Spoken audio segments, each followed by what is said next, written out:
Now, following the arrest of billionaire Jeffrey Epstein on sex trafficking charges involving children as young as 14 years old, the relationships of the rich and powerful who tended to pal around with Mr. Epstein are now also being scrutinized, as they should. Now, the Epstein thing, I mean, there's so many different angles to this. There's so many different things that are currently going on in regards to this. You've got, them looking into his house, which, literal house of horrors, right? You also have them looking into, the deal with Trump, Alexander Acosta, which is in the Trump cabinet now, and how he got a sweetheart deal where, he went to prison for 1 day a week, ended up working 16 hours a day, being outside of prison. So, he got this super, super sweetheart deal. Alexander Acosta. And, oh, look at that. He happens to be in the Trump administration. And one of the people that had really close ties with Epstein happened to be Donald Trump. Weird. And that's, of course, the relationship that they're looking into. And by the way, Donald Trump is not the only person that was close with Jeffrey Epstein. You also had people like Prince Andrew, Mohammed Bonesaw bin Salman, and former President Bill Clinton. So now, again, this guy is very wealthy, very, very connected, and just happened to, have be involved in a child sex trafficking ring. Where's all those QAnon people? Where are you guys? This is what you say you're against. It just so happens that Donald Trump happens to be, or happened to have been tied to him. And let me get to the details on that. Now, there's one alleged report that actually came out around 2016, the time of the 2016 election. And it was shared by a reporter named Michael Gross. And what it did is it talked about alleged cocaine parties at Donald Trump's resort involving Jeffrey Epstein. Now, the future president and Epstein reportedly were the only two guests at one Mar-a-Lago party in 1992. In that party, Trump arranged to have 28 women flown in for a calendar girl contest. And I say women because really, in reality, who knows? There were a lot of them could have been underaged. So not necessarily women, but teenagers, girls, children, right? Now, according to Gross, who has covered real estate developer and former reality TV star since 1985, Trump was once known for throwing cocaine-fueled parties where teen models as young as 15 had been introduced to the real estate developer's rich older friends. Now, this was reported by the Daily Beast back in 2016. So already super gross. And you're flying in a bunch of girls, young girls, to be paraded in front of your old, creepy, rich friends. That's nasty, dude. Nasty. Now, Gross spoke nearly 3 years ago to two men who had attended those parties back in the 1990s. Both men revealed the role that Donald Trump had in those parties. Now, they said that girls as young as 15 years old were lured to the parties with the promise that they would meet well-connected men who might help them enter the modeling industry. And it's not, look, they wouldn't just, find them here in America, but Epstein had specific people, women, that would go out and find these girls, sometimes in Eastern Europe and in other places all over the world. So they would lure these girls back to these hotels for these cocaine parties, right? Now, I wonder what these older men who are in the industry wanted in return for helping these young girls out. You can only wonder. Now, one former guest, a fashion photographer who is not named, said, quote, "There were always dramas because the men threw money and drugs at them to keep them enticed." And also added, "It's based on power and dominating girls who can't push back and can be discarded. There's always someone to pick them back up.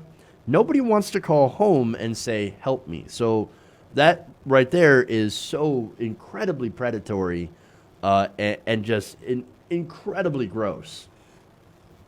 All right. Now, the photographer who asked to remain anonymous, as I mentioned, over possible lawsuit concerns, recalled that Trump would go from room to room checking out his guests as they partied with the girls and young women.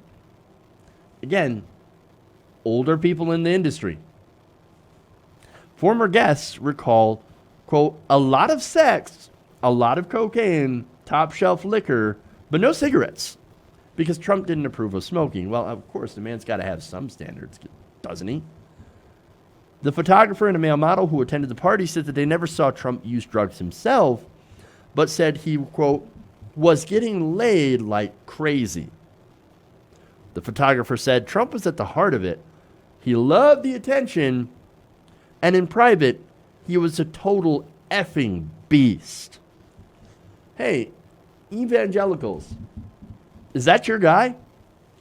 Is this your Christian Messiah? The guy who was an effing beast at cocaine sex parties with underage girls? Hoping to be models? Really?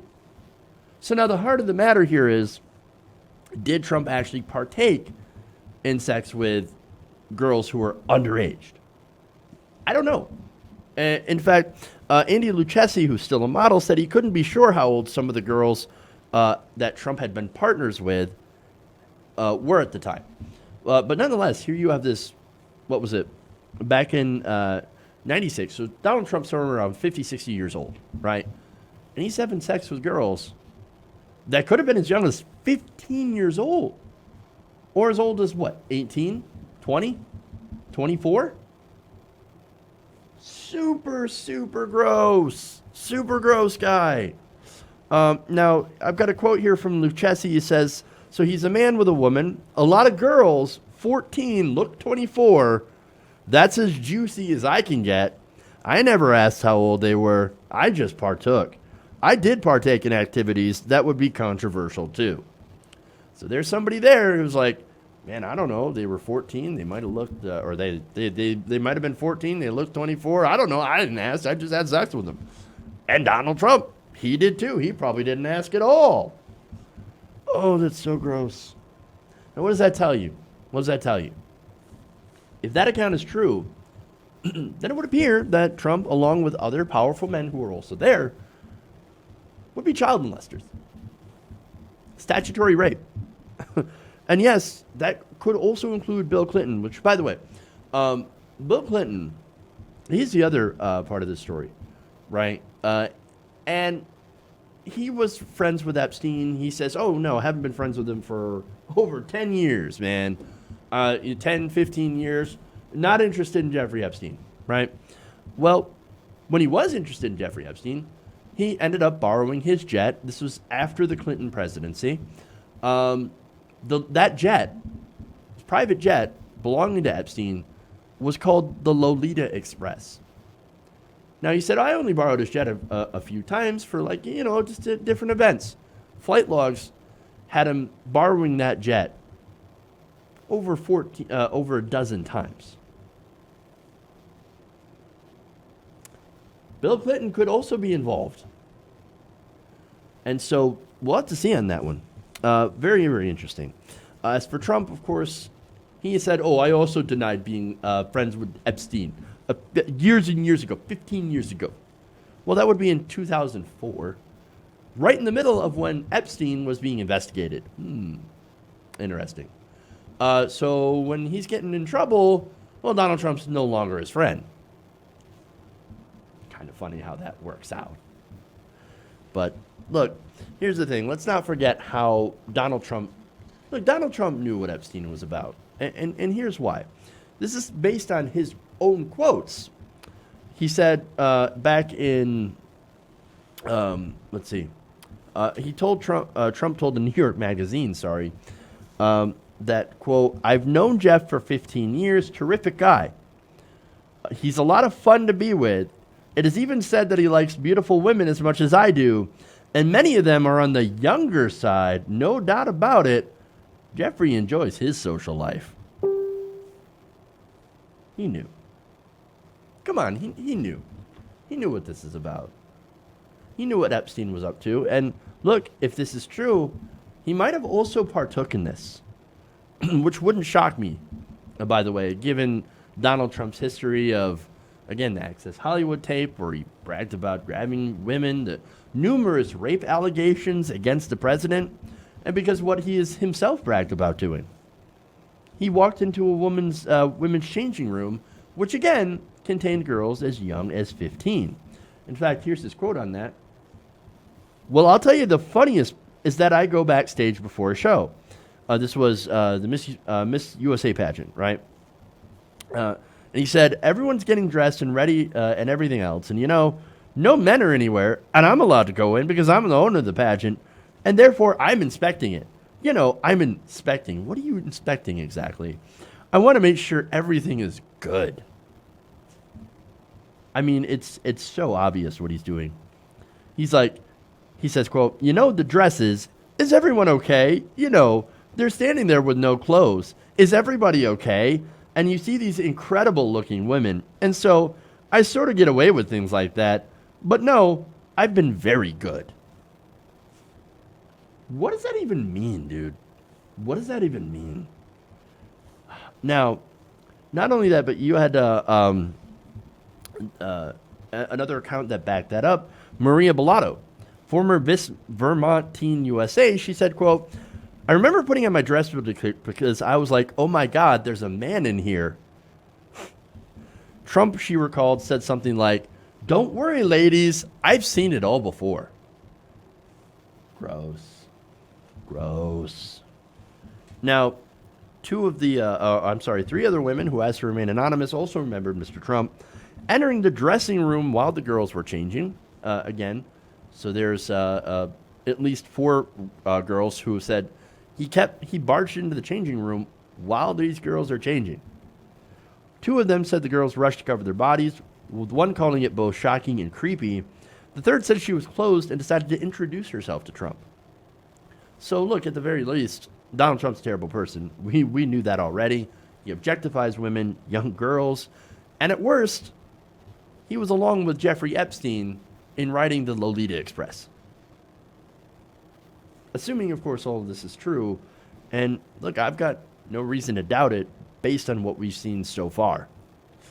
But I guess maybe we'll find out more concretely now that Epstein is being investigated more fully and might more fully cooperate. We'll see, but we can already see now that it's making rich and powerful people who were involved in this very nervous. Hey guys, hopefully you enjoyed that free video. Now I'm going to have to ask you a favor. Between the demonetization and the YouTube algorithm messing around with view counts, etc., we're having a hard time adjusting to the new YouTube reality, which is where you guys come in. See, we have a patreon.com/TYTNation set up to help us rely on you guys, the viewers, instead of big corporate ads. Look, you know the show. You know I'm not in favor of big corporations anyway. So help us transition away from relying on the ad model to pay the bills and sign up to be a patron, patreon.com/TYTNation. That goes a long way to help us keep the lights on. And you guys will know that you're supporting independent, progressive media.